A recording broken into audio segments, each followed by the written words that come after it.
Hey guys, Noel here, and it is Saturday night, and we have a new phone.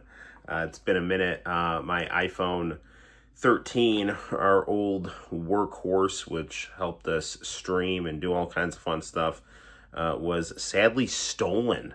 And we have a new phone. I was planning on upgrading anyway. This was not the way I was wanting to do it, but here we are. So I've got the new phone. All the passwords have been changed to things. So hopefully, whoever stole my phone is not able to enjoy it. Although, hello, Sinister. How the heck are you doing, my friend? So yeah, new phone.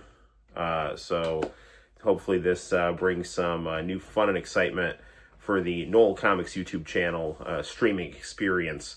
So right on. Yeah, I mean, I suppose I can just tell the whole story of how the phone got stolen and all that stuff. So and if the person who stole the phone is watching this, anyway, I mean, okay, so I naively did not have a kind of a login pin on my phone. I just figured it's fine, Apple is, secure. I never thought that I'd end up losing my phone. So Santino, we went to Walmart to go buy some wrestling action figures.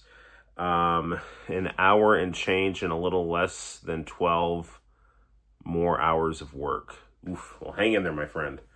Hopefully the Noel ComiX YouTube channel live stream will help you pass the time by in a positive way. So Santino wanted my phone so he could kind of crunch the numbers of how much money he had versus how many action figures he could buy. And I think he set the phone down and didn't hand it back to me. And I didn't realize that he didn't hand it back to me.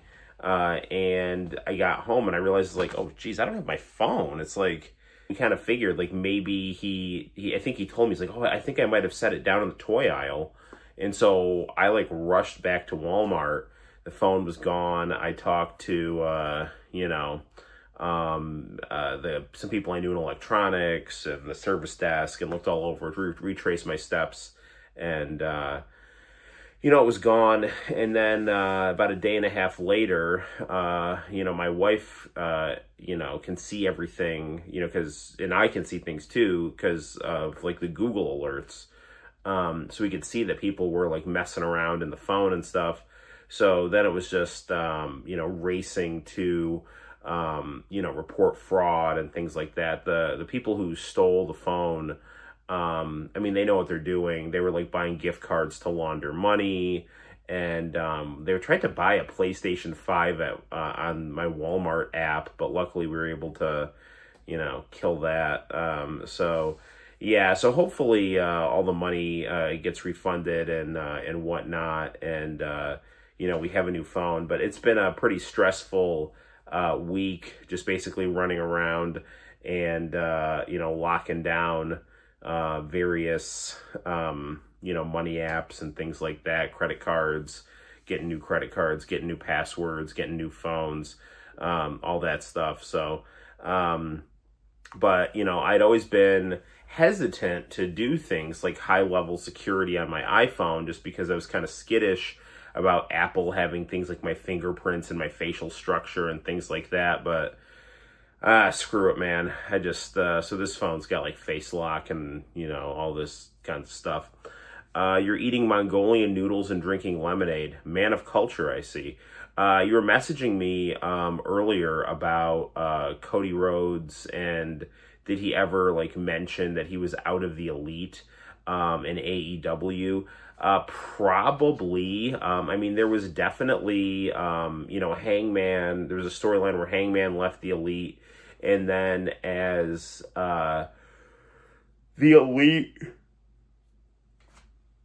started to go in different directions storyline wise. Cody wanted to do like Super Cody and the Kenny Omega. He ended up doing his heel singles run, and the Young Bucks were faces, but then they turned and joined Kenny Omega, and then the Good Brothers came in. I am shocked that the Good Brothers are not in AEW right now. I don't know how long their no compete is. They are the dumbest guys. Like, they got so popular going to Japan. They were super hot, super popular. They went to, WWE when, TNA was just basically dead because there was no other place for them to go when they wanted to go stateside. But, WWE was not booked very well. And they were just waiting to go to AEW. They ended up in TNA because WWE cut them loose. AJ was supposed to join them in AEW and never did. And then the TNA and AEW do that talent exchange. They go to AEW. They have a lot of success, as part of the Elite. And then, once the AEW TNA relationship finishes, they go back to TNA. And when their contracts are up at TNA, they go back to WWE, the place that didn't know how to book them in the first place. And now they've been released again. So, it's really, really dumb, what they did, and it's just a waste of Doc Gallows and Carl Anderson, because they're really cool and they're just jobbed out in WWE, and they would be, I think, really appreciated in AEW. I'm hoping that Mariah May, the rumors aren't true, that she's just biding her time to jump to WWE. I mean, it's her career. She can do whatever she wants. I do think that she has really built a nice niche for herself in AEW. And, I feel like, if she wants to go be NXT Tiffany Stratton, that's what she would be doing. Or she could be, her own, because the thing is, WWE already has a Tiffany Stratton, and the thing is like Mariah May, was her character before Tiffany Stratton. She was already popular with that look and whatnot in New Japan, but the WWE audience already knows Tiffany Stratton. So Mariah May is like this American blonde bombshell. I didn't see your t-shirt until now. Well, yes, East Coast. I feel like, you never know with AEW or WWE, I guess, but especially with AEW, because, I feel like Tony Khan sometimes, if you piss him off or he just runs out of ideas or loses interest in your character, you just end up on ice. And so maybe she's worried about that, but I don't know. I don't really see that happening with her being as popular as she is. I would think the move for her would be to, take a hiatus and then come back and, challenge Megan Bayne or Mercedes Moné. The other thing with Megan Bayne is awesome, but where is Camille? The person to take out Megan Bayne should be Camille. Camille should come back. That is ridiculous.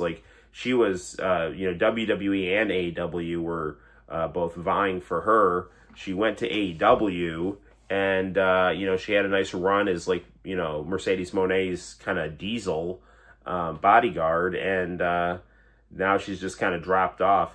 Same thing with, Danhausen, too. There's a lot of, really good AEW talent, and I don't know if it's just because Tony Khan just doesn't know what to do with them, and he just figures he'll just ghost them and just kind of let them run out their contract, and hey, I'm paying you anyway. But it's if he doesn't know what to do with certain people, he needs to hire more writers.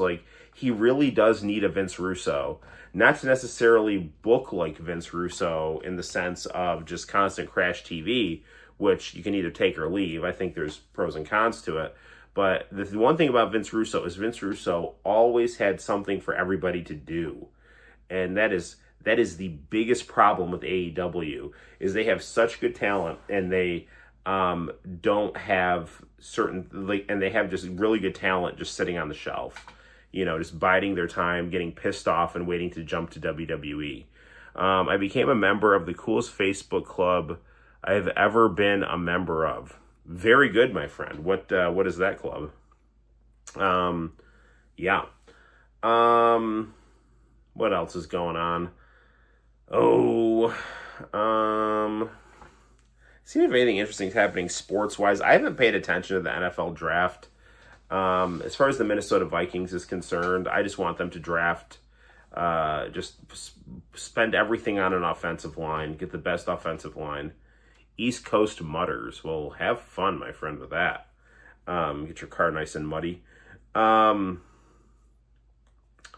to think of what else. Mets are good. That's good. Hopefully they can just not choke in the fall like they tend to do. Although they had a good run. They almost made it to the World Series last year. So that's good. Politics wise, I haven't really been paying attention as closely as I tend to. What with me not having a phone and just making sure my phone is all, secure and my identity is secure and whatnot. The thing I would say is just that the Trump administration has a very, very good opportunity to solidify itself as one of the most significant and positive and impactful presidential administrations. And I always say this is that, Donald Trump could be on Mount Rushmore, but he always, steps on his own balls. Like he always gets in his own way. He's compromised by big money, which is ridiculous because, listen, I understand he's probably scared because he was, nearly assassinated. I understand that, his FU money was probably largely drained with the lawfare that was done to him to try to prevent him from becoming president. So I get it. Like he had to sell out to like the Adelsons and like Elon and things like that. And Elon at least has FU money. He's somewhat an independent-minded rogue oligarch. But, the Trump administration has totally sabotaged much of its agenda. I will say this, is that I guess there was a news story that came out that Pete Hegseth, Tulsi Gabbard, and J.D. Vance talked Trump out of going to war with Iran, which is really, really good. If there's angels and devils sitting on Trump's shoulder, at least I don't think that Trump is very war hungry. I don't think he's that type of, he's not that type of evil. He's Vince McMahon, he's a carny wheeler dealer, business bombastic, oligarch. I can't think of the word tycoon. Like that larger than life, kind of personality. That's a big businessman. He's not like a deep state, shadowy functionary of the system. So and that's why he was elected. But he's a deal maker, and he makes deals with evil, powerful people.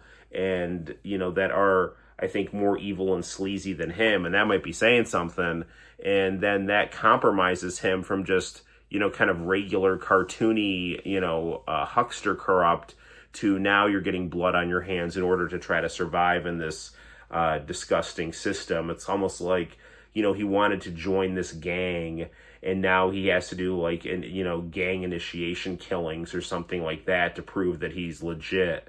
And that is not good, and it's terrible.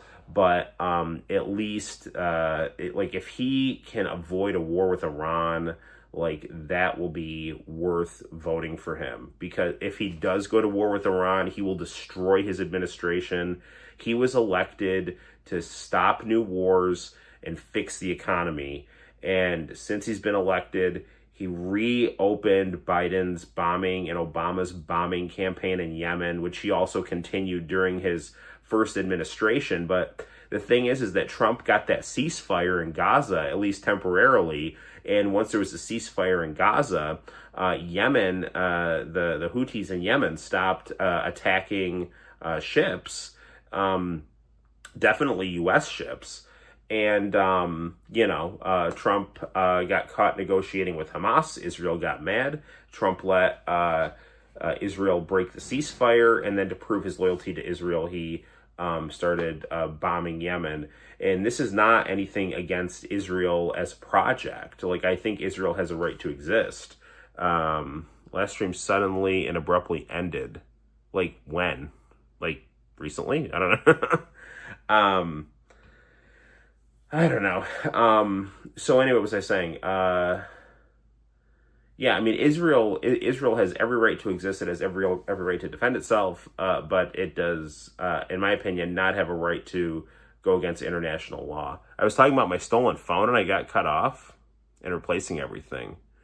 Yeah. Anyway, the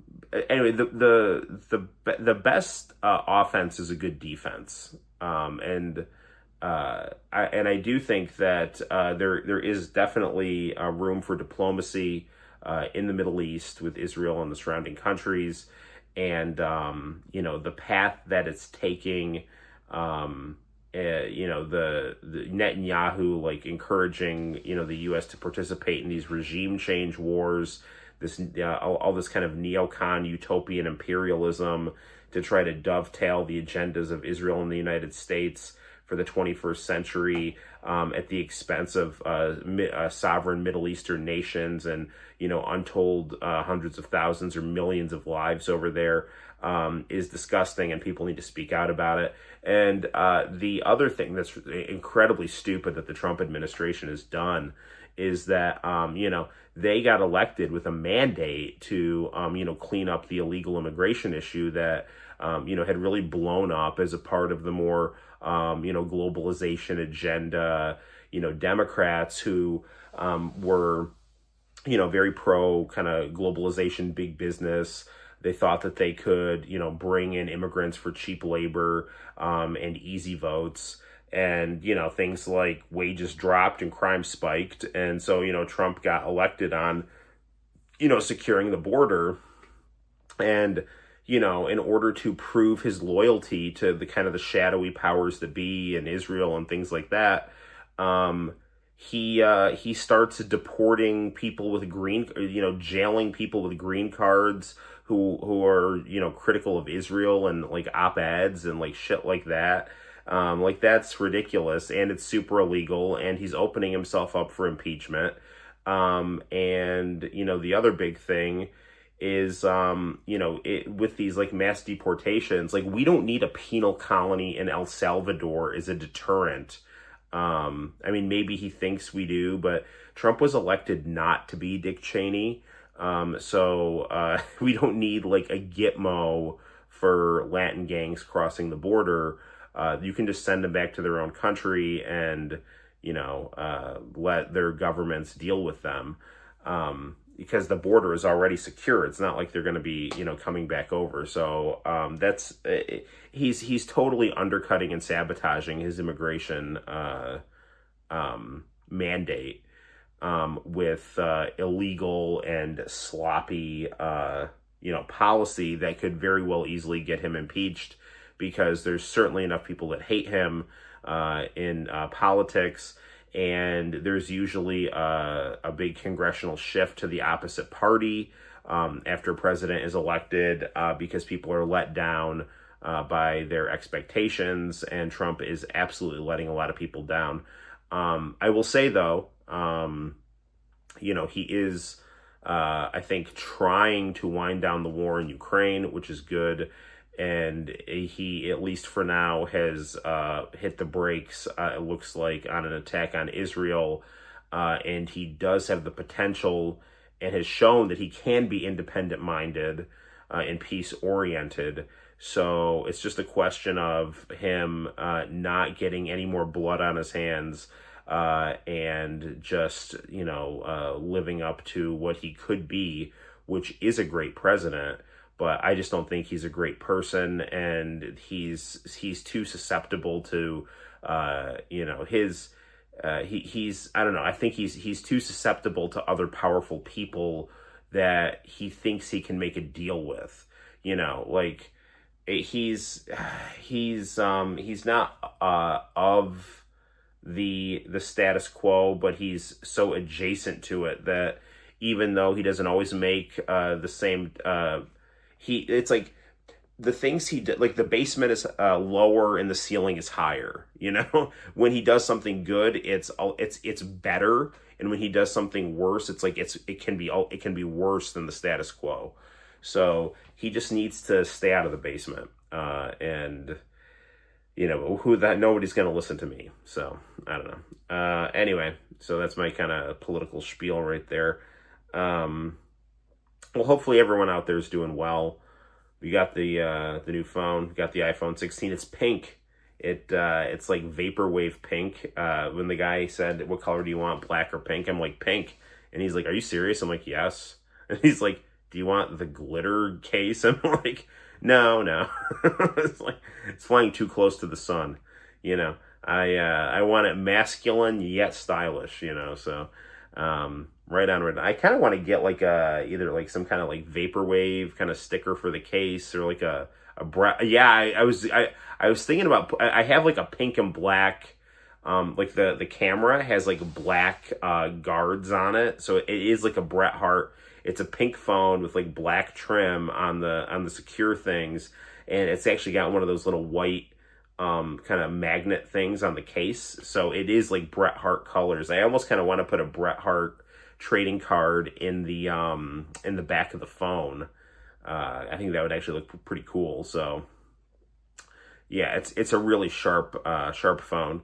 So anyway, so tonight we are going to play, well, maybe several things, but we're definitely going to play Last Battle on the Sega Genesis. This was Hokuto no Ken 2 on Sega Genesis. So, in your case, is it you, or you think? Right, in your case, is that you think he's a jerk, or is that you don't care? Hulk Hogan. I love Hulk Hogan. That's the funny thing about me is like I love like Hulk Hogan and Bret Hart are like. Hulk Hogan is my all-time favorite wrestler, and Bret Hart is probably in my top 3 after Sting. So Bret was always my favorite in WWF, and Hulk was always my favorite in WCW. So I was so disappointed when Hulk and Bret never had a big blow off in WCW.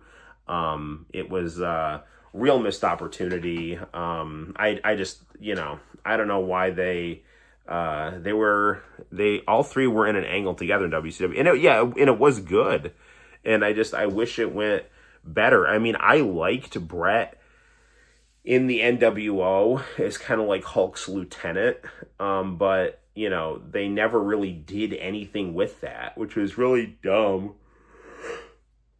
I mean, you could have had, when they did the whole Wolfpack versus Hollywood thing, the easiest thing in the world would have been to have Sting join the Wolfpack and Bret join the NWO Black and White as an official member. And the thing that drove Bret to join the Black and White was, even though he didn't like Hogan, he hated Shawn Michaels, and Nash was the leader of the Black and White, and Nash was tied to Shawn Michaels. It's so easy. The story writes itself. And, you could have done that. You could have had Hogan versus Nash, Sting versus Bret. And, I mean, I know the Ultimate Warrior coming in kind of, gummed up the works a little bit, added an extra person, but, you could still, rather than having Horace Hogan run out to go save the match, you have Bret Hart go out to run and save the match if Hulk's, firebomb doesn't work, right? So just so much stupid stuff. And then Hulk's whole anxiety about going up against Bret Hart, assumedly, is really dumb because Hogan's best match, in my opinion, was his match against the Great Muta. And if you watch Hulk and Brett's match in WCW on Nitro, like the one match they had, it was great. So, Sean even said on Raw after Survivor Series he had friends in WCW who Brett would run out. You see how perfect that could be, just so dumb. And I think, a lot of that is Bischoff's not having a lot of foresight in terms of, storytelling. Like Bischoff can tell really good stories, but he doesn't have like a depth of knowledge in terms of like how to, book like Vince McMahon does, basically. Like, I mean, Vince can screw up, but he kind of gets it, like, oh, like I can pair these guys up and it'll be really good, like Vince like kind of ate and breathed things enough so that he kind of got the big picture. Bischoff also got the big picture, but there were just a lot of times where I don't know, I think he just lacked technique or knowledge or depth, and just, and the times that I think he had it and it was really good and things were like just rocking and rolling, if he ever kind of, I don't know, felt lost, I think his move was just to blindly do whatever Hulk wanted him to do. And he I don't know, he reminded me of like a teacher who things were going really well, and then once he started to have to do classroom management, everything just fell apart because he didn't have enough authority or presence to kind of control his classroom and have a good vision moving forward. And it wasn't all his fault. I mean, it takes two people to dance, and the locker room was, manipulative and malicious, and, knives were out. So, I mean, he was in a very difficult situation with uncooperative people. And, because he was who he was, he, I guess, didn't command the same type of control that Vince did, although Vince was totally manipulated by the Clique as well. So, I don't know, but Hulk, it was a big failing on Hulk's part. He misused his authority, he looked out for himself, and he sabotaged Bret Hart at the expense of the company, and he also, ruined Starrcade 97, as well. And, so for all the good that Hogan and Bischoff did, they made critical errors that made openings for WWF to come back and ultimately land fatal blows on WCW. I like DDP. He worked hard. Yes, he was. I have an unpopular opinion. Brett should have gotten the main event push that DDP got early in 99. Brett should have gotten the main event push the second he got there. Like, Brett should have replaced Sting, or Hogan potentially. Like, or he should have at least they should have had a triangle of Hulk, Brett, and Sting. That's the move, I get that, like, Brett had a hard time fitting, but you can do it. Like, you just have three-way matches with Hulk, Brett, and Sting. You have Hulk, the heel, Sting, the face, Brett, the tweener. I know why Vince wouldn't let Owen leave, because you would have had to have been stupid not to be able to see that. That certainly would have just written itself. You could have had just Brett, join, Brett be WCW, Owen be NWO, or Brett be white and Owen be black, or Brett formed the Hart Foundation with Owen. I mean, the fact that Brett, didn't form a new Hart Foundation is also, ridiculous. And the thing that Bischoff says that's always so dumb is that, like, he's like, oh, I was going to have Brett be the anchor of Thunder. And it's like, well, what happened to that? Like, what are you doing, man? Like, I don't know. So just really, just dumb, bad shitting behavior, How's my job going? It's good. If I can just hold out the rest of the year the way it is, I think it'll end pretty well for the year. I feel like the kids have been pretty well behaved this year. I think that, the more you do a job, the better you get at it. And I feel the most comfortable I think I've ever felt teaching 7th grade. I don't come home like super angry like I used to in years past.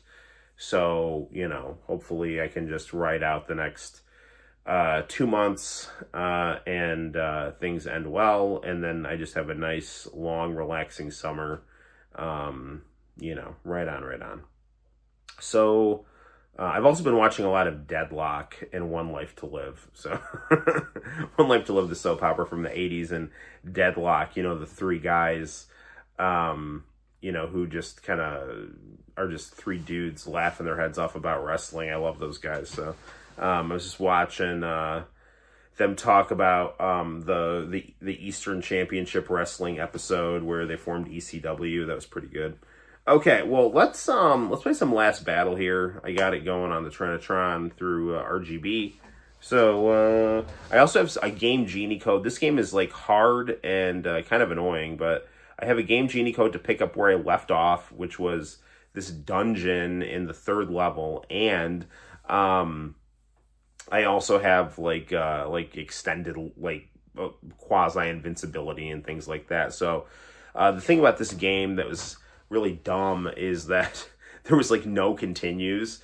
Now there was a code, I think I've heard, that if you hold down A, B, and C and hit start, it brings you back to the level that you started at. So there is a code to basically give you infinite continues. So that would be really important to know.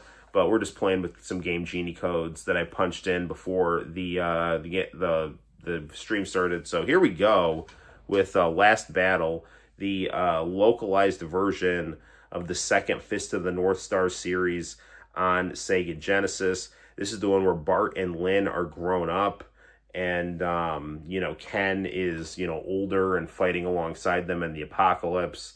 And the crazy thing about this game is that they changed Ken's name to Arzak for some reason, and the bad guys, they changed the cut. There is a Hulk Hogan type bad guy, but they made him green, so he's the cross between the Incredible Hulk and Hulk Hogan. Ocean dub or Funimation dub? Funimation, because they had more time to get their crap together, and actually did produce some good original music, although I generally greatly preferred the Japanese soundtrack and announcer, but some of the Western tunes for Mystic Gohan and stuff like that I thought were really good. So here we go. Be a tough boy. Alright. Adjust our camera a little bit here. And I'm going to turn the volume up.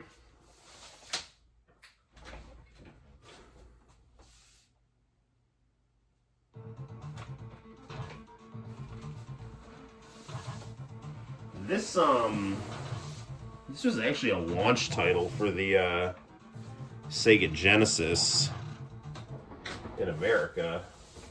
I don't know if it was a launch title in Japan. I don't know what the Mega Drive launch titles were. Now, in the Japanese version of this game, this thing goes on forever. It is, they tell the whole story of Hokuto no Ken 2, in text form. I mean, it's crazy. It's legit, just 3 minutes of text talking about the plot of Hokuto no Ken 2. It sounds awesome. I've never actually watched all of Fist of the North Star 2, but this is they kind of take the general structure of Hokuto no Ken 2 and they make kind of equivalent westernized things. They recolor some characters, but the core gameplay is okay. The other day I told a streamer I feel TNA is like an unofficial sequel to WCW, that several promotions tried to Fill the Void, none succeeded. TNA is the whole Survivor. I would have agreed with you, but I think the true successor to WCW is AEW because they have the Turner networks. They've had, like Sting, Tony Schiavone, in a much bigger way than TNA did. They had Ric Flair. I mean, TNA had Tony Schiavone was there for a minute in a Hawaiian shirt as well, but you are correct that TNA in a lot of ways was a successor to WCW, and then really after the Hogan era, it just turned into an Indian free fall. It was really good, I think, through the broken Matt Hardy stuff, and then after that, it fell into oblivion, and just basically was. It was on Twitch, and honestly, I had totally stopped watching, and then I started watching again when it was on Twitch, and it was actually a lot of fun because, there was a community there and stuff like that, but, once it left Twitch and it stopped its relationship with AEW, I kind of stopped watching it as much, and it's unfortunately become, NXT's developmental territory. So, TNA went from being the second biggest promotion in the US at least to being the AA affiliate of WWE, the company that it was competing with. So, AEW is the true successor to WCW, and it's cool. It actually now beat Nitro for the longest running primetime wrestling program on Turner, so awesome stuff. But TNA's ability to survive is remarkable. It has weathered some crazy storms, and I actually was watching the first NWA TNA this morning on Pluto TV, and it was great, so, and that really was the successor to WCW. Buff Bagwell was there, Jarrett was there, JB was there, pretty much everybody from that 2001 era WCW that didn't have didn't have a WWE contract, was they were there, and it had the same, it really did feel like what Bischoff was trying to do,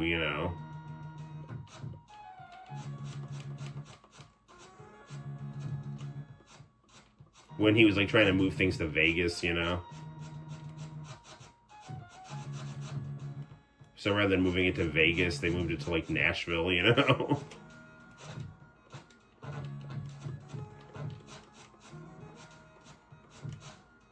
But yeah, those NWA pay-per-views were really exciting, and they felt special, and it really did feel like this was the real continuation of what was the early 2000s WCW. Even the NWA connection, because WCW did have the NWA belt for a while.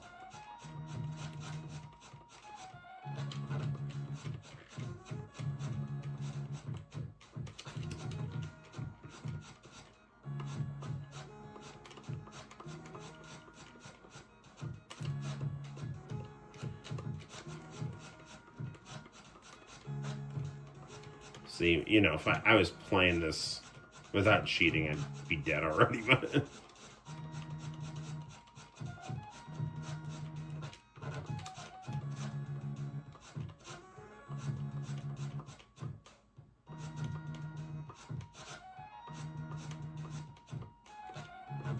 Go down.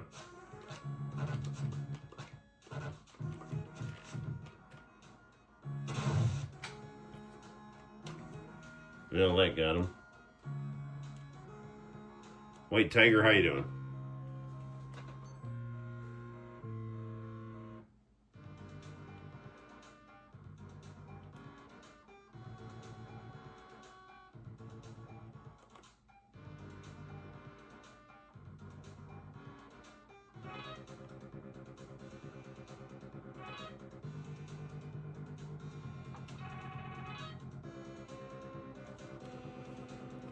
So, when you play the Japanese version, these are Fist of the North Star characters.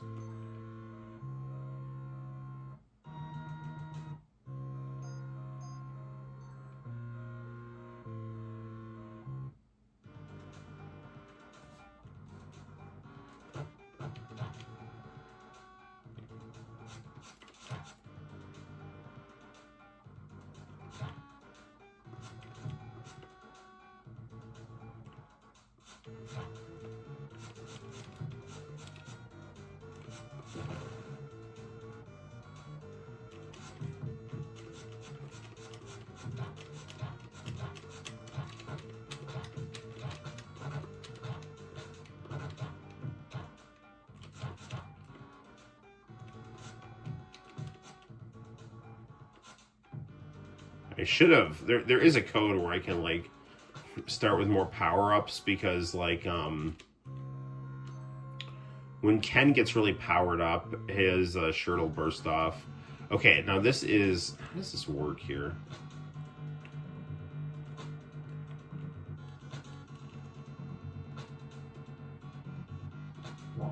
Okay, I think that's like the extra...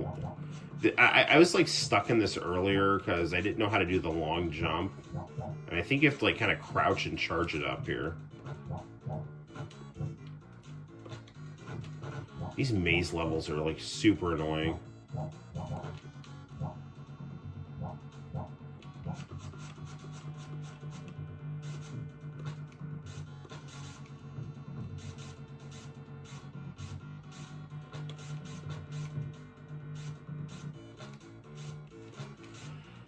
Like, with Game Genie, this game is a lot more fun. Without Game Genie, it's just kind of frustrating.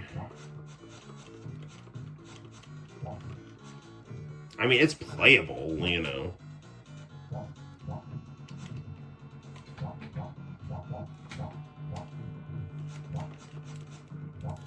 I do think this group of kids is better behaved than in most years. White Tiger, stop by whenever you feel like it.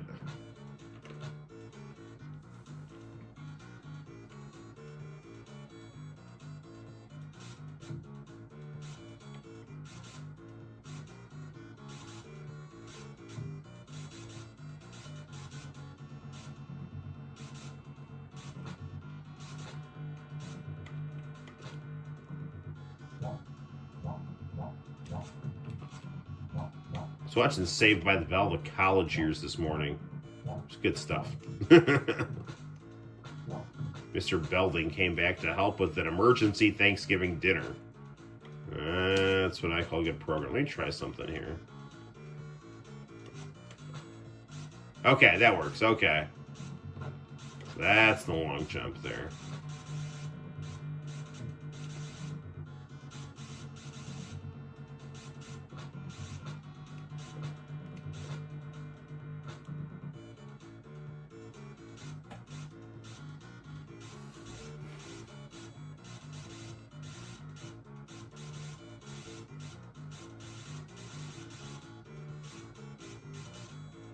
Now, I believe they did do a fan translation of this game where it maintains the Hokuto no Ken 2 stuff. So, in the Japanese version, when Ken punches people, their heads explode. And here they just, you know, get chucked off the screen like in that Kung Fu game on TurboGrafx.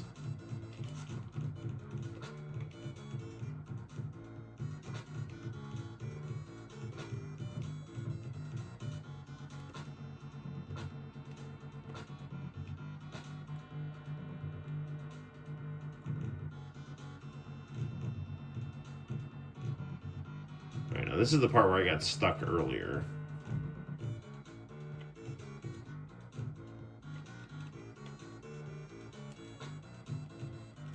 Oh, you suck.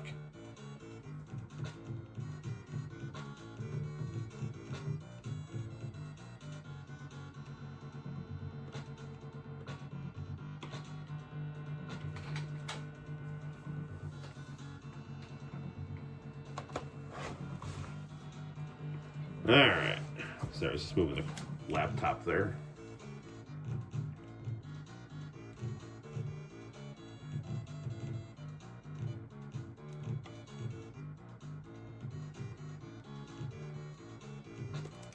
Come on.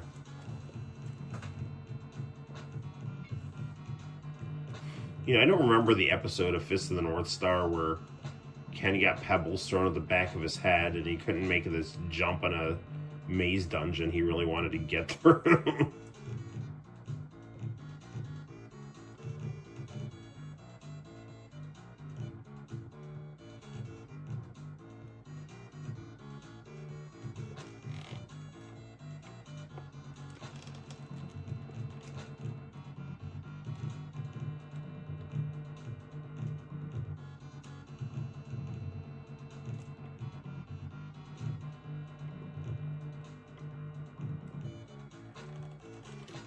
Yes, I made it.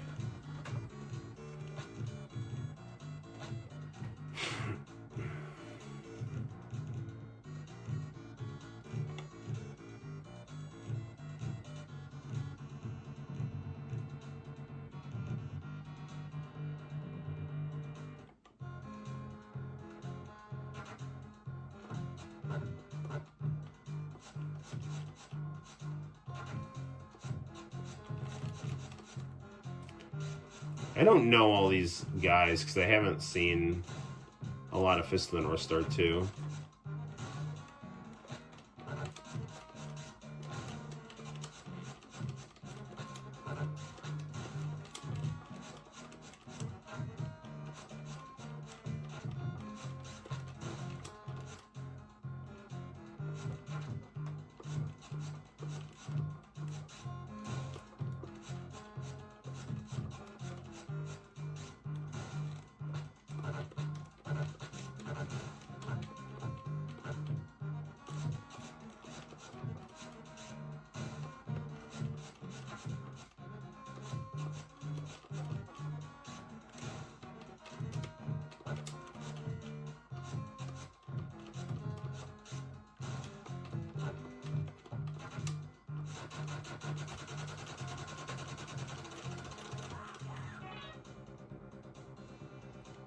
Hell is ahead.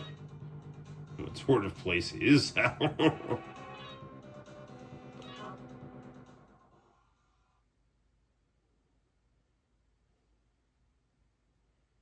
You're an Italian American.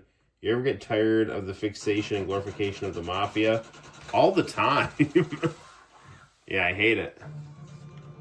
It's bullshit, man. It's just like, you know, people like soft people who want to, you know, romanticize, you know, terrible people because they think it's exciting, or they're like bad people themselves and they get off on the idea of people being abusive. You know, there's nothing like glamorous or interesting or strong about the mafia. I mean, if you just want to see like, you know, abusive, cutthroat people like, you know, falling all over each other in varying degrees. Like, I mean, the best mafia thing was was Golden Wind from JoJo's Bizarre Adventure. That was cool.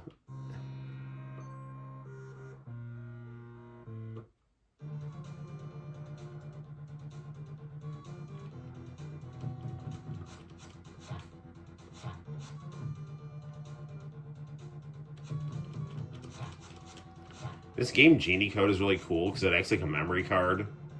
I can like go to whatever level I left off on.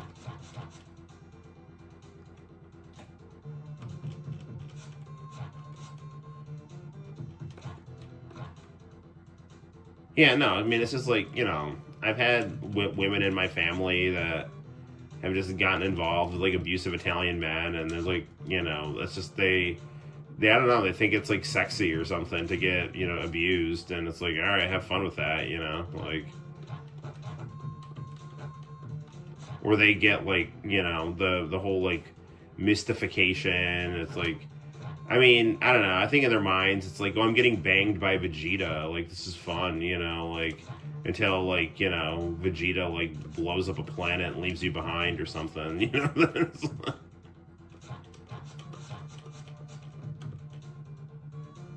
Leaves you behind with a kid.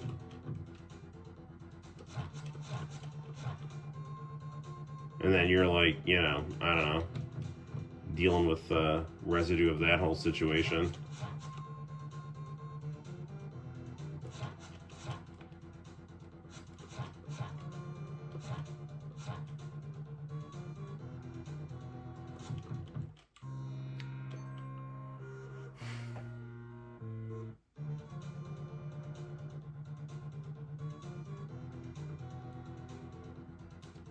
Some guys think that way. Not Ronald, but other guys. Without breaking the seal, I'm invincible. A seal?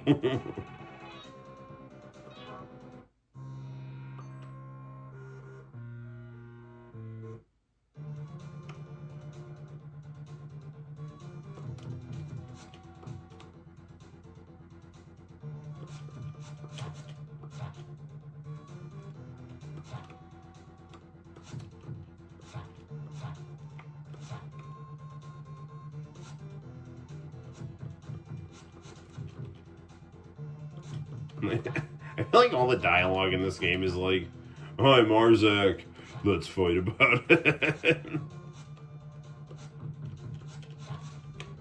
I really do like the feel of these early Genesis Mega Drive games, you know?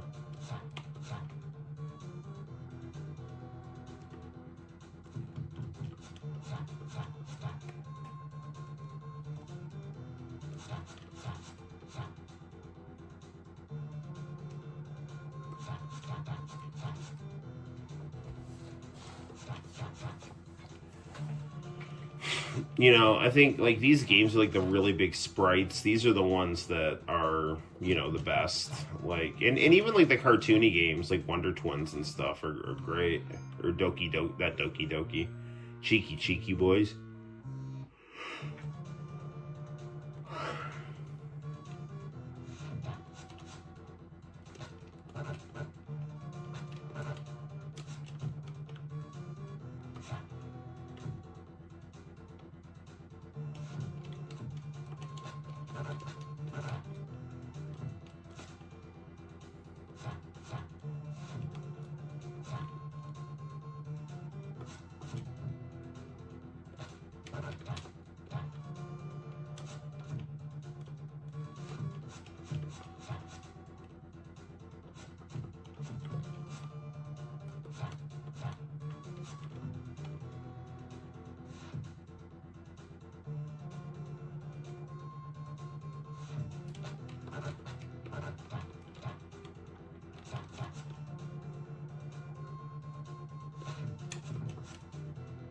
Very slowly making my way out of this level.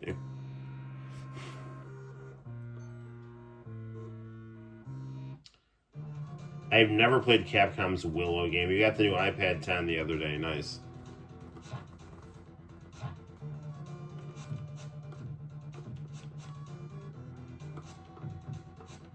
Is Willow like Jeff Hardy in a mask?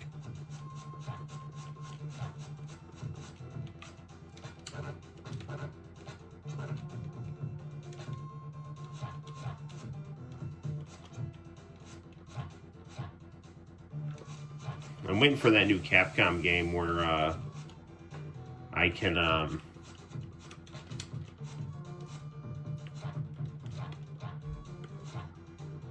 play Rival Schools 2 on the Dreamcast without a burned disc. There's a secret in the West Mausoleum. You can solve the secret of the seal.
Fight with Garak twice.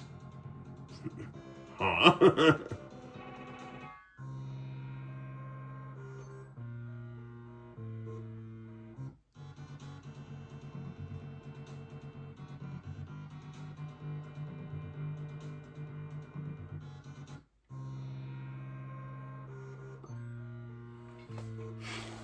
I like how you can see my sideways monitor for shmups in the corner of the screen.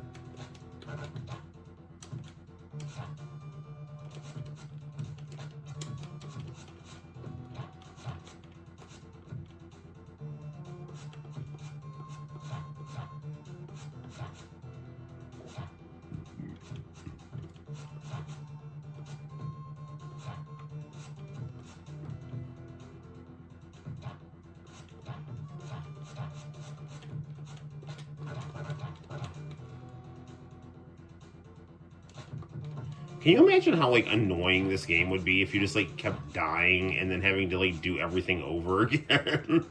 Which is the default on this.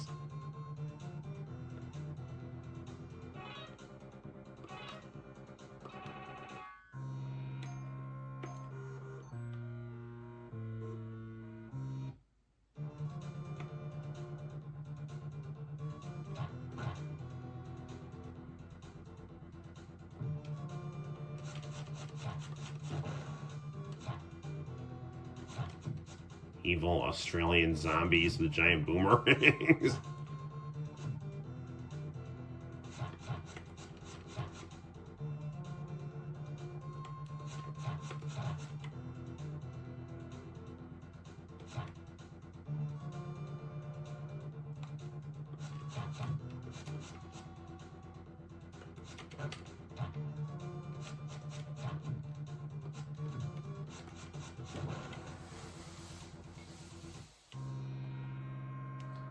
Hey, Brother Noel, have you played any other games instead of Sega games? Oh, yeah.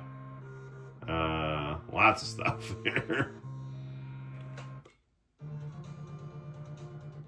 I'm actually going to pause this and grab some jelly beans. Bear with me for a second here. Oh, man.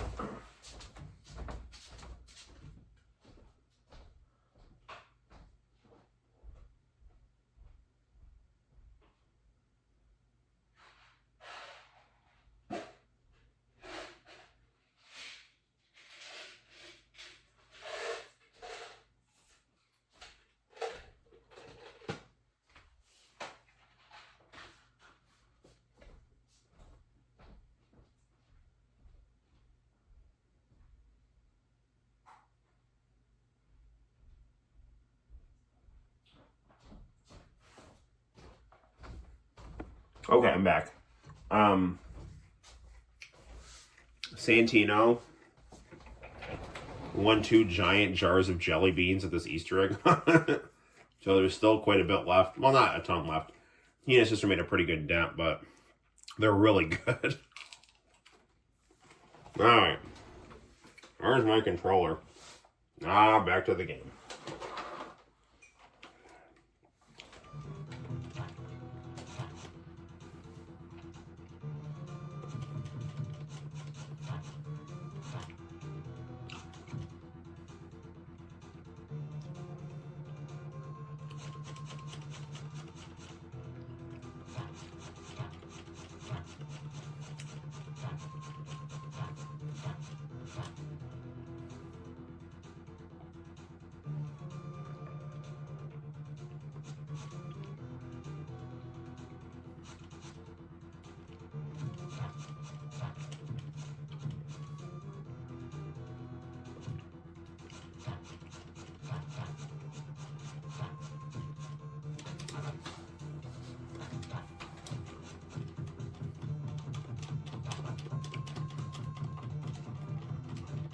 Wow, this is super annoying.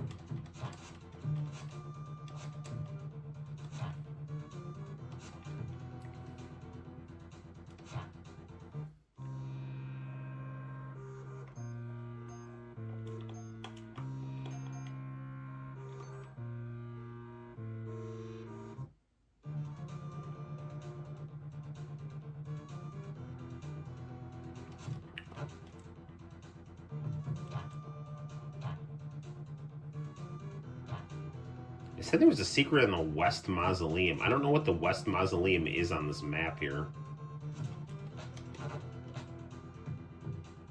It's like Super Mario Brothers 3 style map in between levels.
You heard a fire alarm?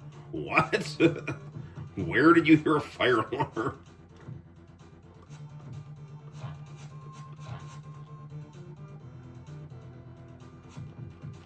Might just be the chip tunes on this game.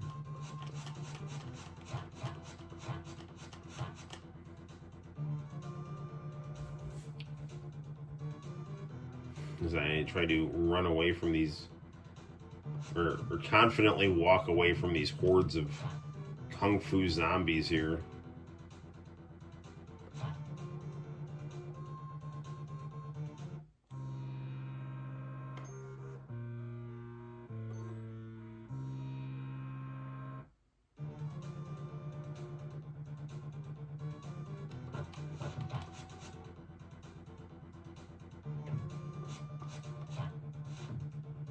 Oh my gosh, leave me alone.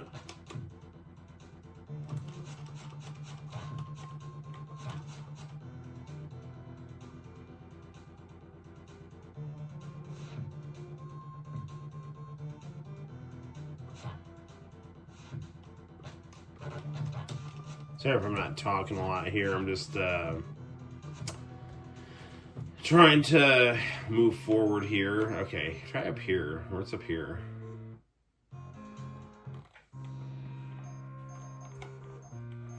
What the freak, man?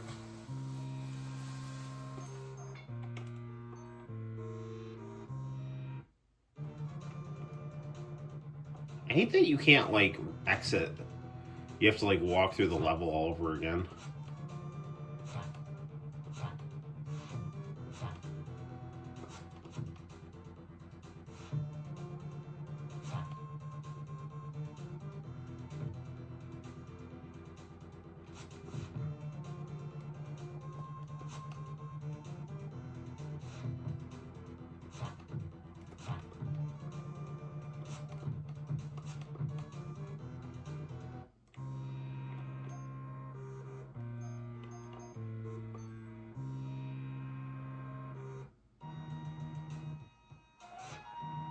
Okay, boss time here.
Man, if I was powered up here.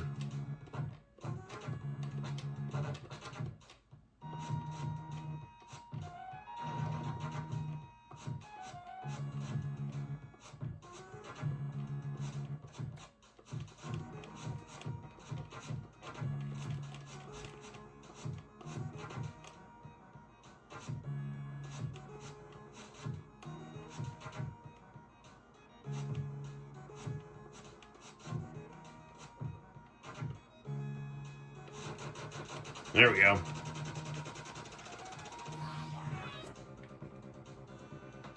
My memory is returned. My brother. What?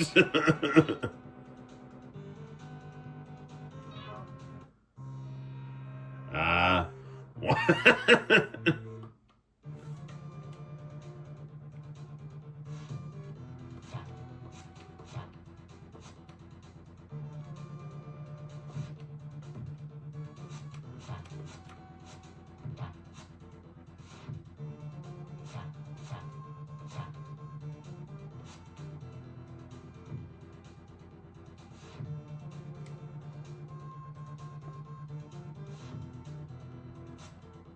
Oh, you heard a fire alarm at the station near you. Well, hopefully everybody's okay.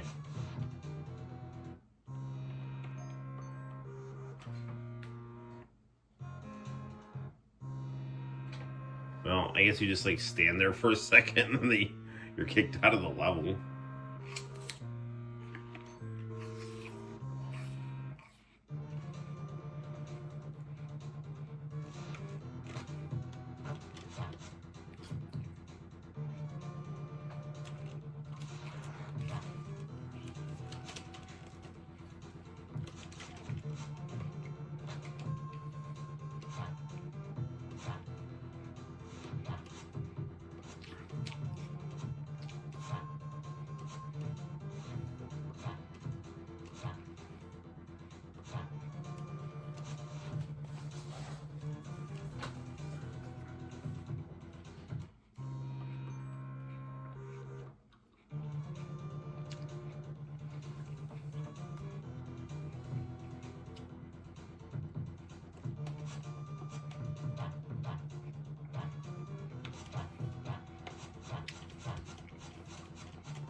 These guys look like Jason Voorhees with upside down axes. I don't know.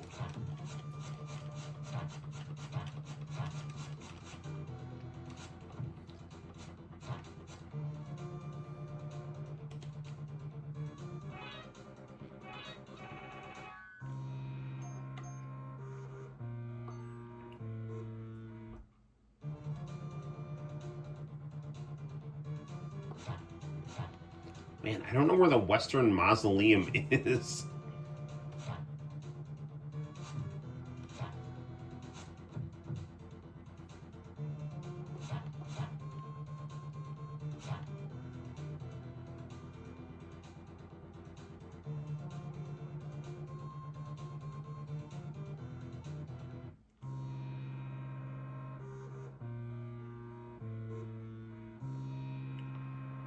I mean, I wonder if that's the Western Mausoleum.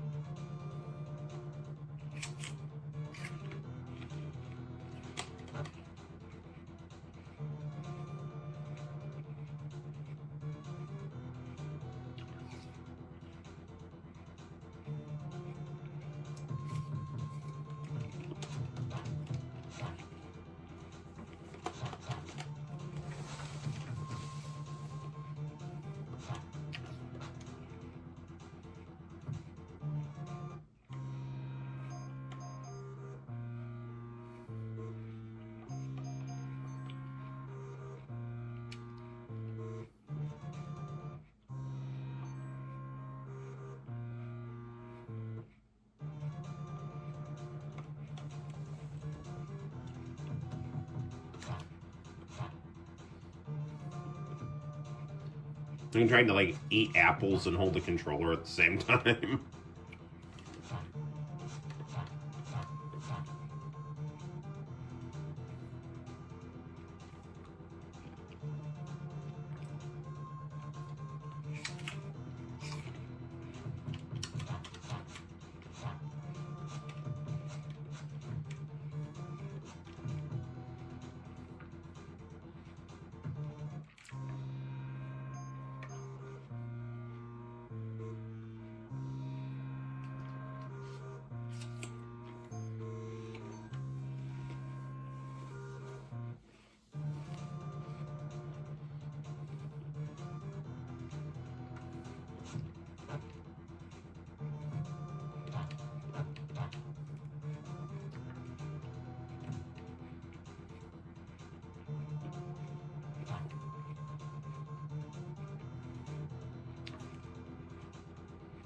TV has nice scan lines, if you're into that kind of thing.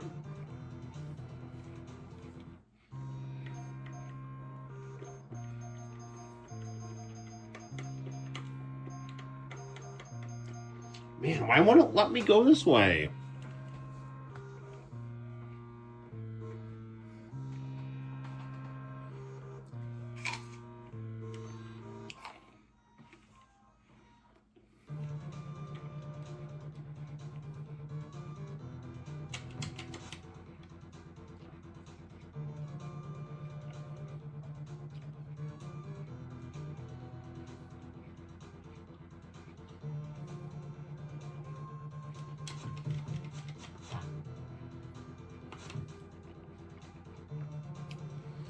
I really should get the cartridge of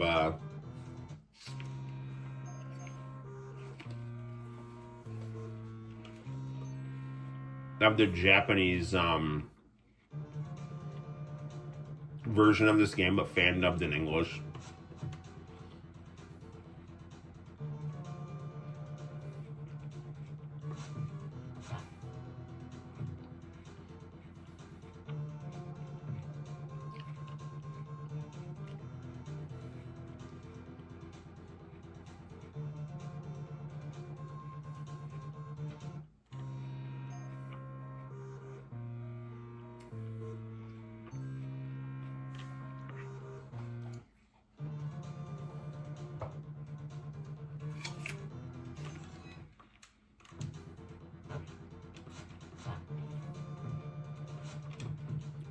Come on.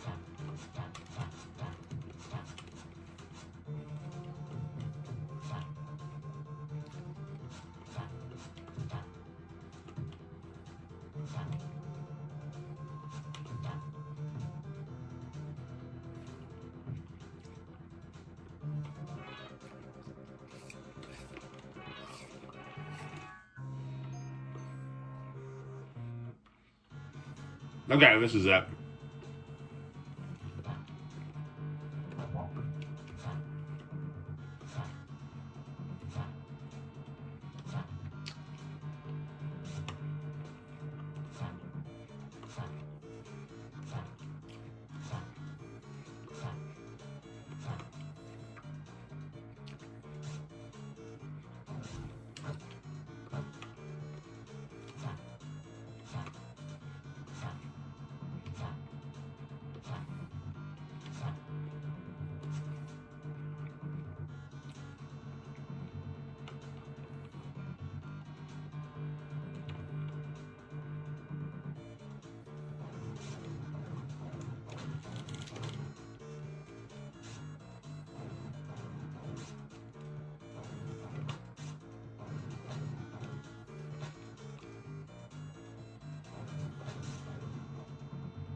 I mean, comparing this game to the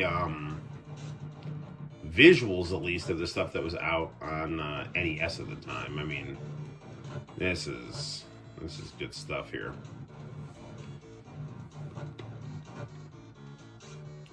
And gameplay-wise, I mean, you know, it is what it is.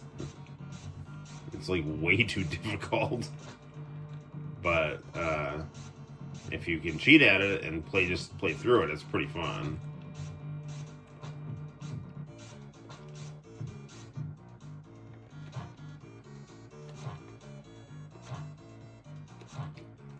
I do imagine that having these guys' heads explode in the "you're already dead" fashion as you're playing through the game is a bit more engaging than them just flying through the air.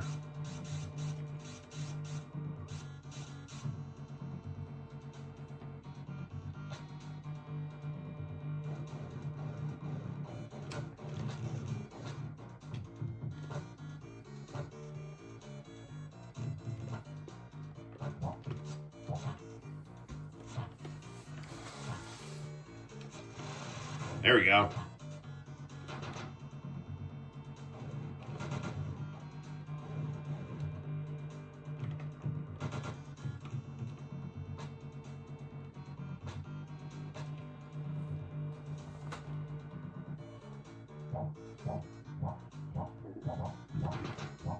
I don't think I'm going to be able to beat this whole game tonight. I'm like kind of tired already, but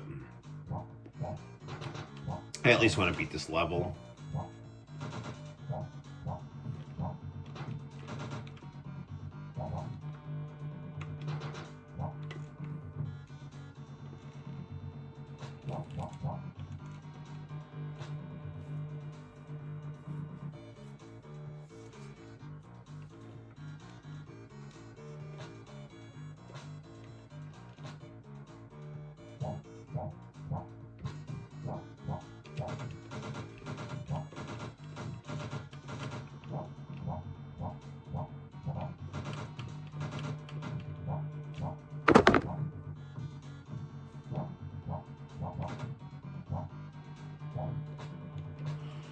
Let's see, we gotta go up. Ooh, did I fall by mistake?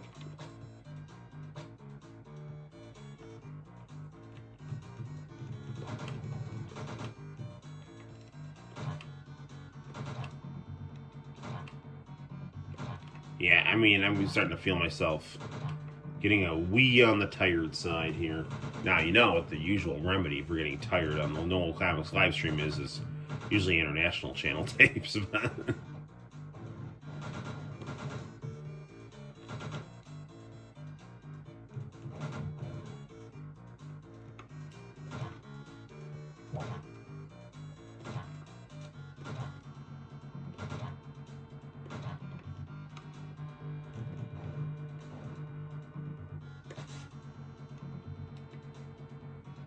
I probably should have made that jump.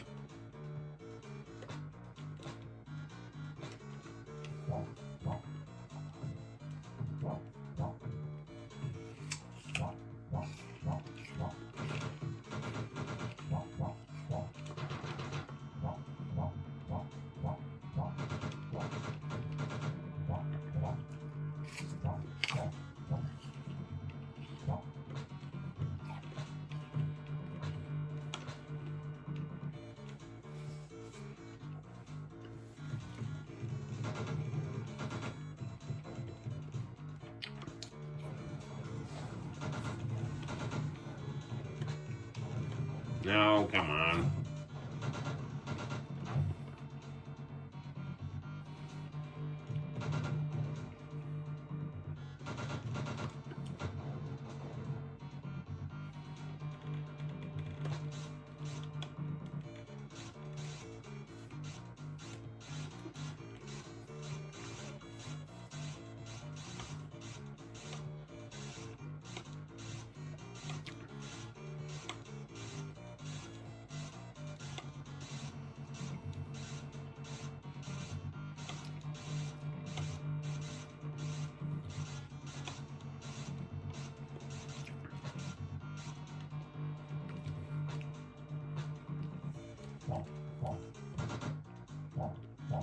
I'm walking through a green basement.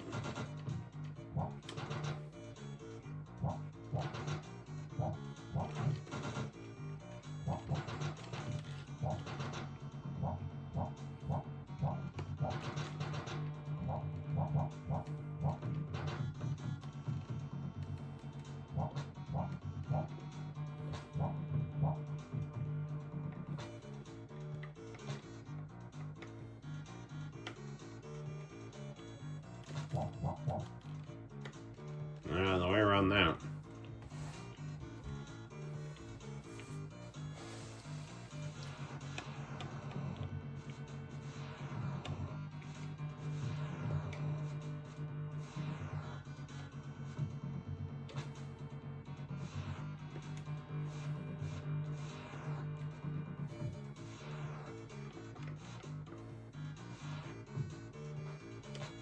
Down the hole again.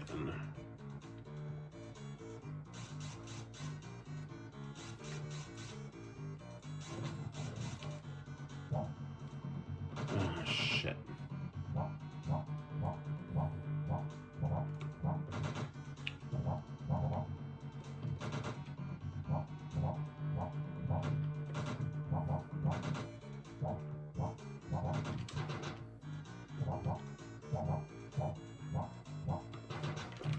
Like, this game isn't bad, but it's definitely, I don't know. When you play it, you're just kind of like,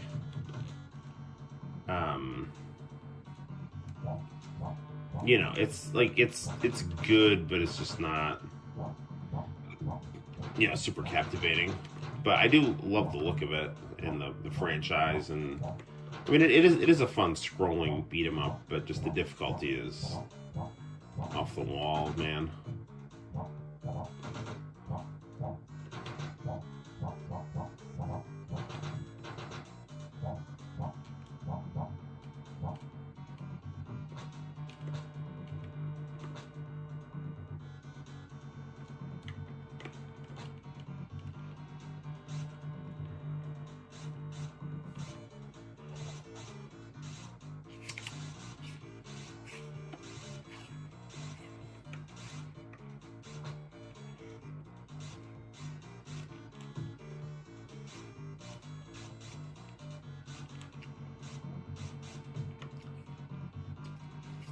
Alright, well.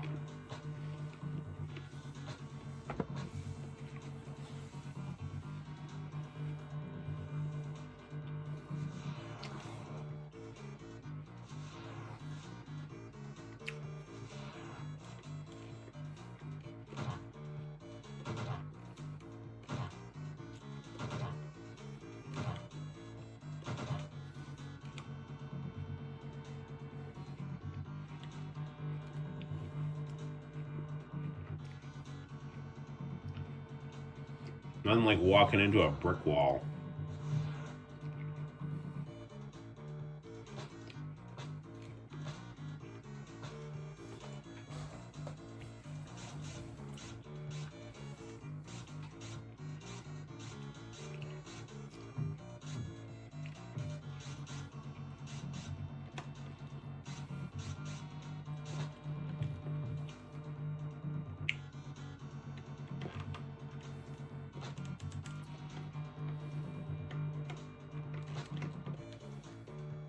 Yeah, I don't know how to get around that. Ah, the pebbles. That's new.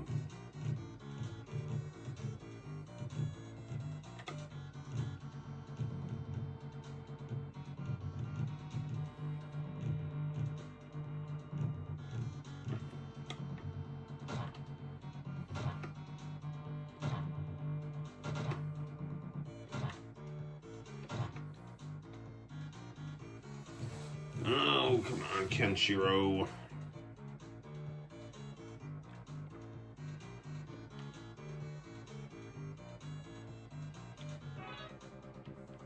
You can now try to move the secret of the seal. At long last, the seal has come to light. Strength is returned. Okay.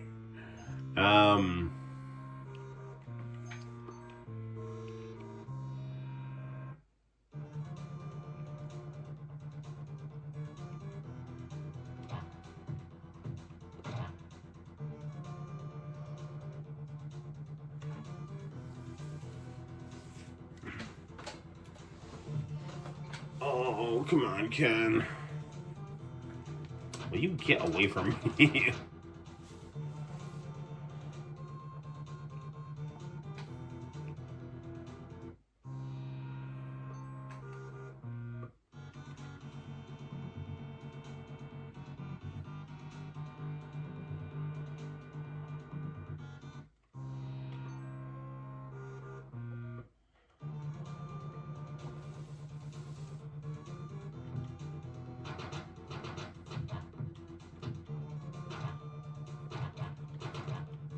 I don't remember how many chapters are in this game.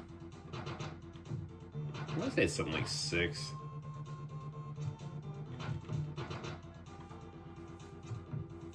Six chapters with all the individual levels and whatnot thrown in between.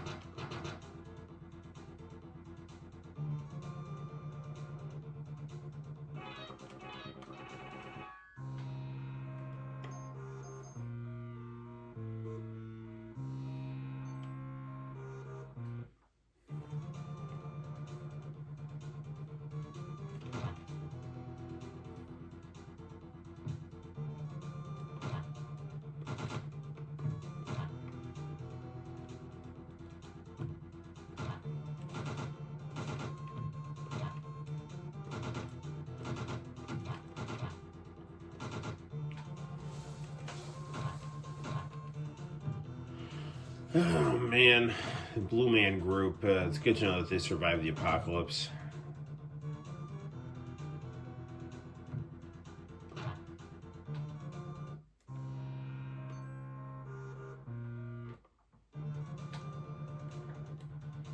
Do do do do do do do do do do do do do do do do.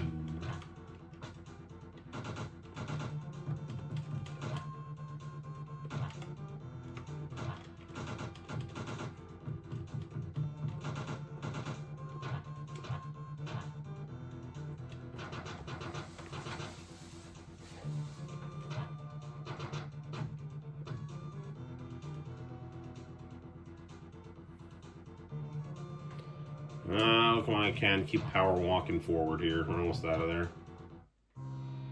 Alright, please tell me this is the boss. What?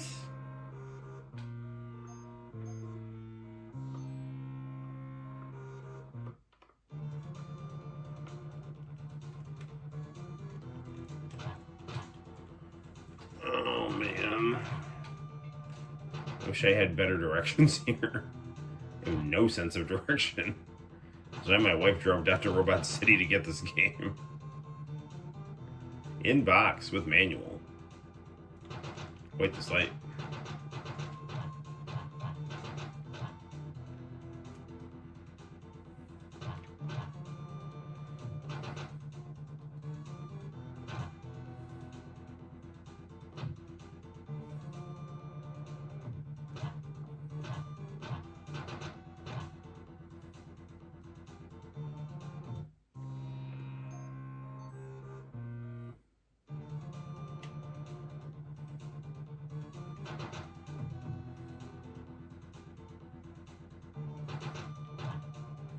Man, sorry I'm not talking a lot. I'm just getting tired and I'm just trying to focus on plowing through this level here because even if I don't beat the game, I do want to beat the level. So, when I restart the game tomorrow or whenever, I can just hit the game genie code to start it at level 5.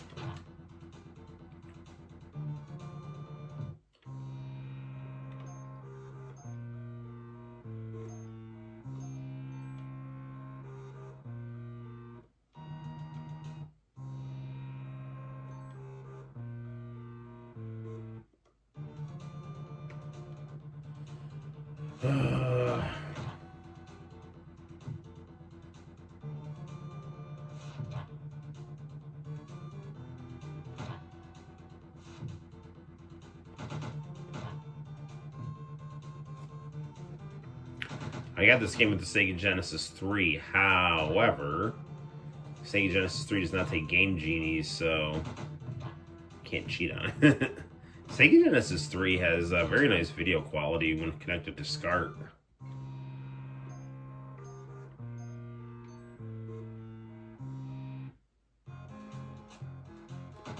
There it is.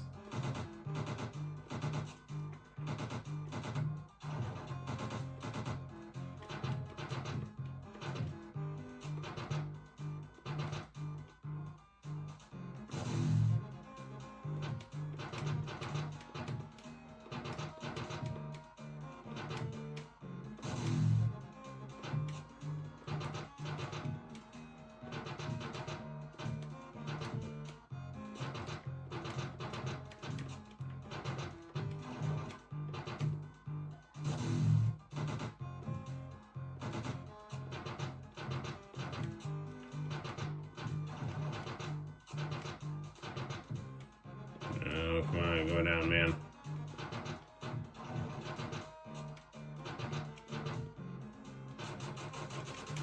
That should do it. This is the place where I die. Farewell, Arzak.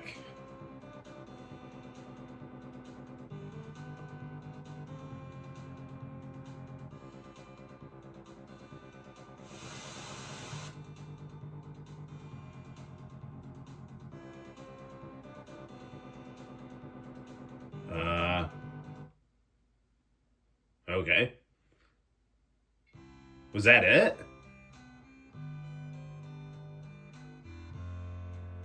Oh, that was it, I think. Yeah, this is the ending of Hokuto no Ken 2, because Ken rides away on a horse.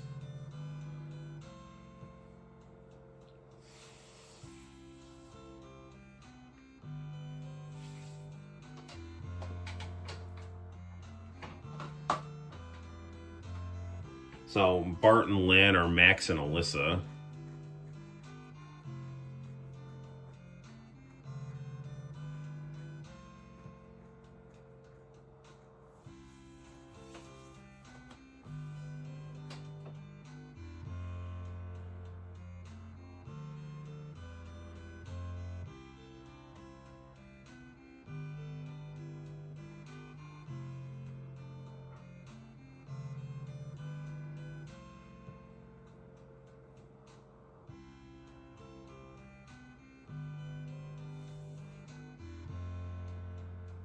You know, some say that the final battle is the friends who made along the way.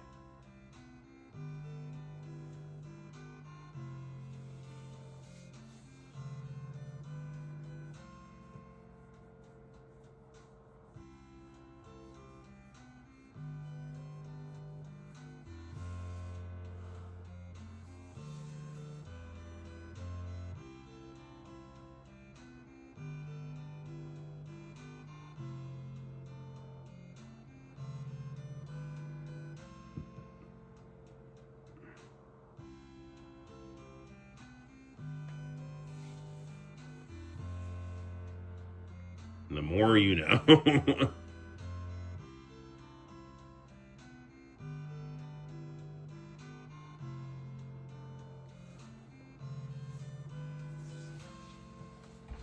Well, we did it.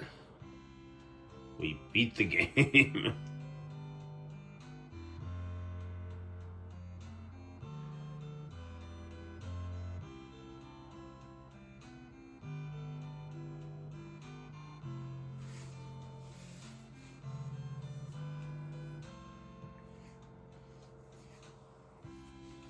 I wonder if this screen just keeps playing.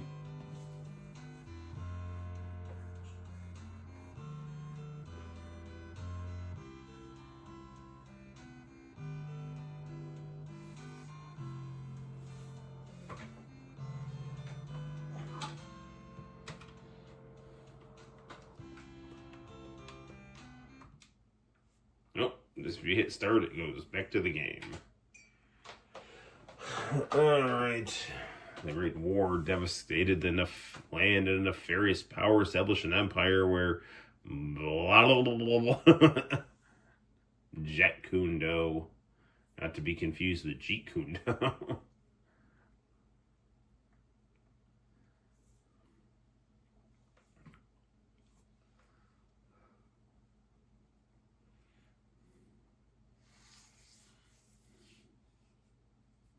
And so goes the legend of Arzak, the last hero. Some may say the end of century savior.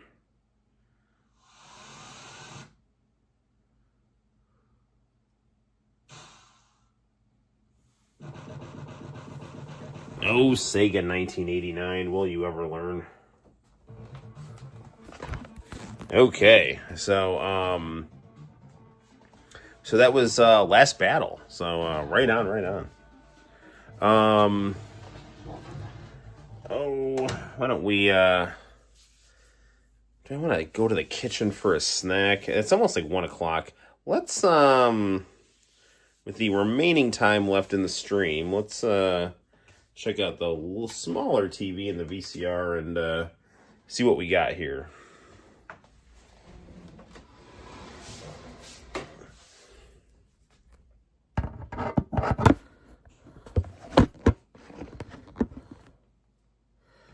We'll scoot in a little bit there. All right. What do we got?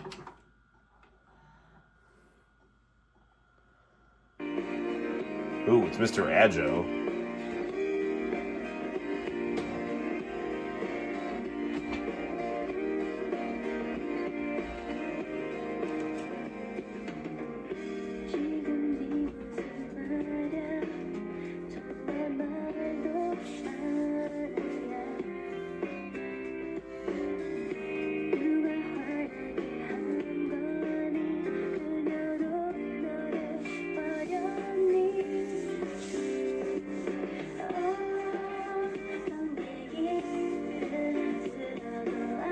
right. I remember last stream we were watching Korean Music Countdown.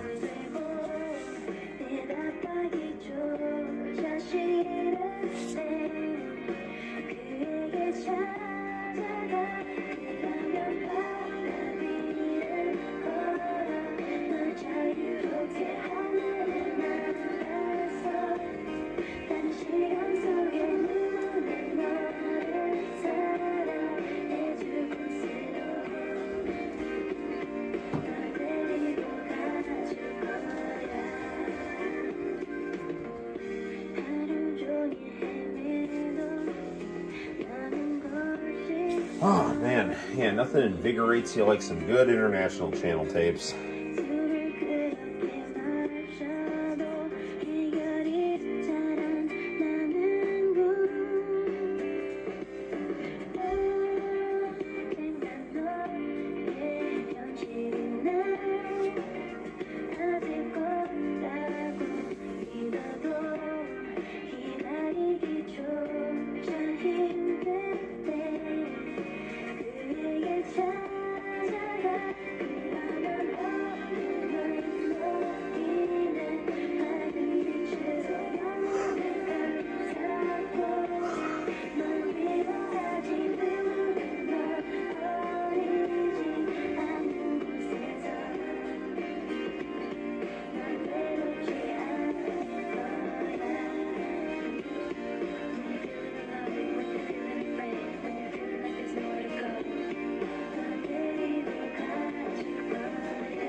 Mr. Ajo has got his,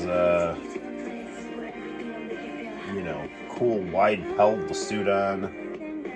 Wide lapel suit on, not the suit. He's clearly been hitting the gym. Got some bulky upper body strength, a pair of shades, and a bouquet of flowers. I mean, he is ready to rock and roll to get some of that as one loving.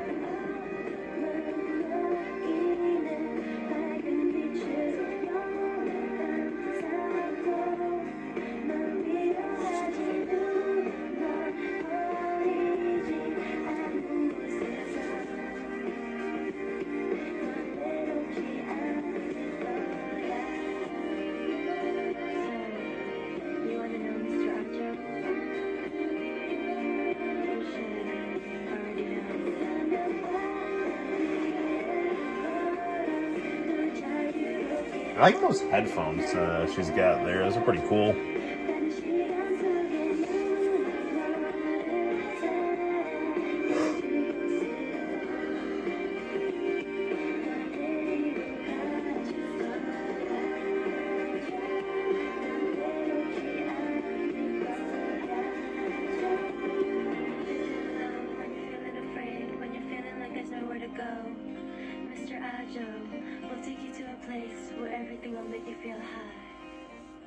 Okay, for those people who just turn. Aw, man.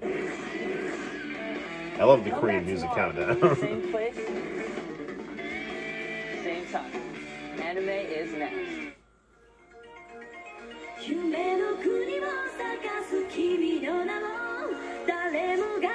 I always feel like we get in trouble for showing the opening to Soul Hunter, so I'm going to fast forward that a little bit. What is your question, Sean? We'll probably wrap up the stream pretty soon. It's almost 1 o'clock.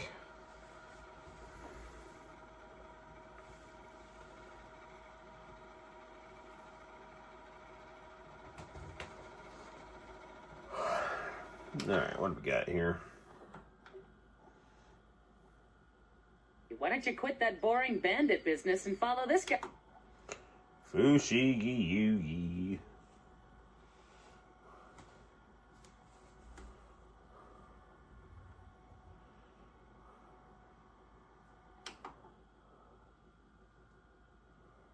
Can your radio do this? Okay, here we go. I'll work as hard as I can. I won't ever let you suffer. It's not that. I will protect you and love you for as long as I live. I promise to make you happy, Miyaka. Come home, is that clear, Miyaka? I have a giant Fushigi Don't Yugi say it. compilation She said manga. not to, so you better not. I'll tell him what I have to tell him.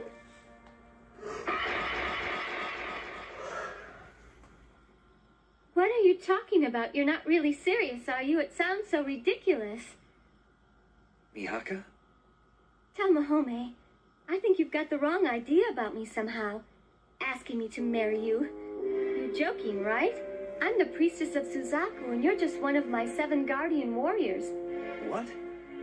Just because I'm affectionate with you doesn't mean you have to blow it out of proportion. What? Boys are like that. They're all the same. If one girl has an I'm not aunt serious. At a time like who this, is you're not my serious, are you? aunt, but she's Argue me on a out. different Answer. family tree branch, I'm who sorry, is she to Mahome. me? It's true. Wait, Things have what? changed. I don't feel the same about you anymore. Come on, it's just puppy love or something. Don't take Okay, it so John's seriously. fortune cookie Promise me question. that. If one girl has an aunt Actually, who is that's my what I came aunt, here but to tell she's you. on a different branch of the family, I mean, I guess she's still your Good night, aunt, Tom. right? You know? Miyaka. Tell me why, Miyaka!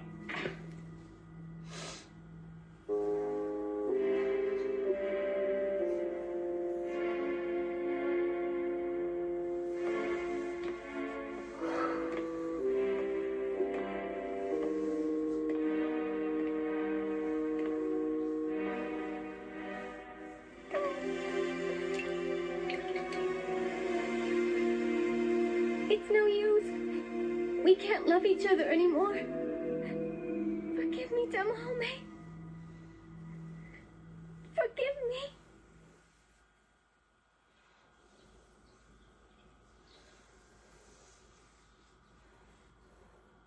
I want to live that life together with you.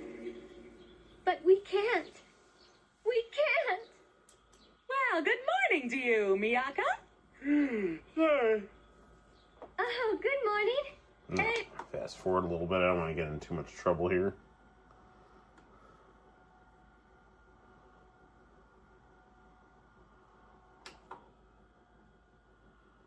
Or did Seiryu show up, even after our failure? You must look very carefully into the conjured flames.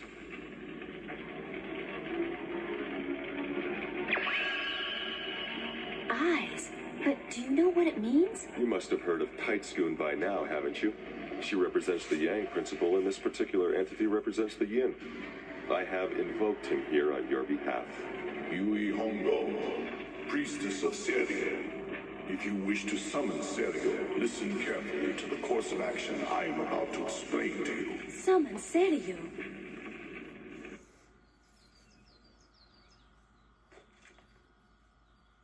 Are there any fish around here?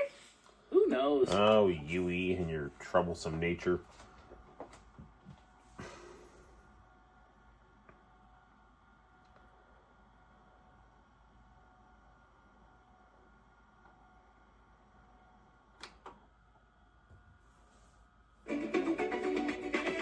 I've never been out in the city at night before. Alrighty then, tonight let's have as much fun as we can.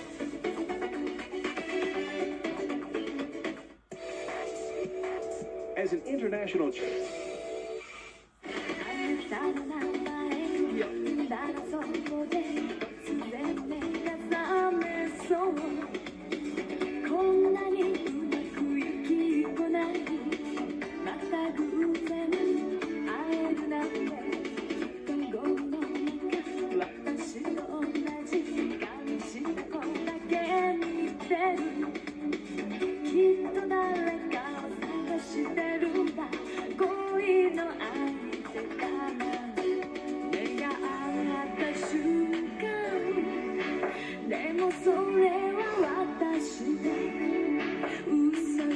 Oh man, I love the artwork in these ending credits here.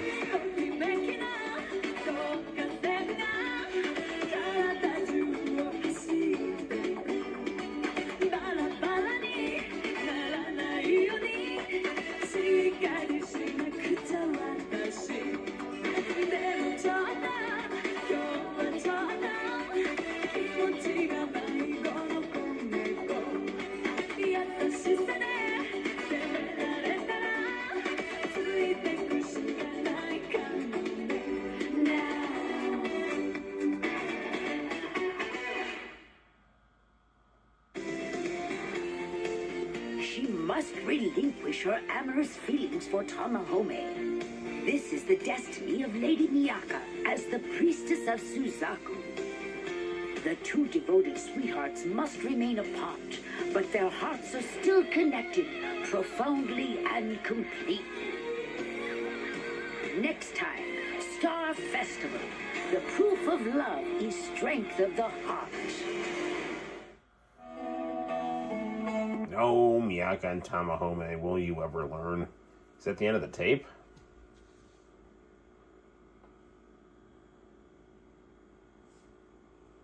The way I edited out the commercials makes me think it was.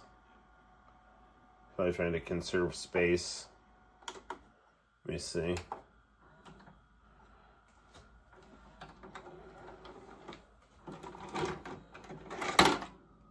Yeah, that's just about it. So, okay, well, on that note, I think we are going to have to bid this stream adieu. So it's been fun, gang. It's 1:06. I probably get to bed because have church tomorrow. So good times. Loving the new phone. We got to keep it nice and secure and all that good stuff. So thank you for tuning in and sharing your time with me, your interest with me. Good times. And stay tuned to the Noel ComiX YouTube channel for more fun and excitement. Until next time, guys, my name is Noel. You take care. Thanks for stopping by. See you soon, John, and everybody else. And I will see you in the very near future for more fun and excitement on the Noel ComiX YouTube channel. Good night for now. See you soon. Bye-bye.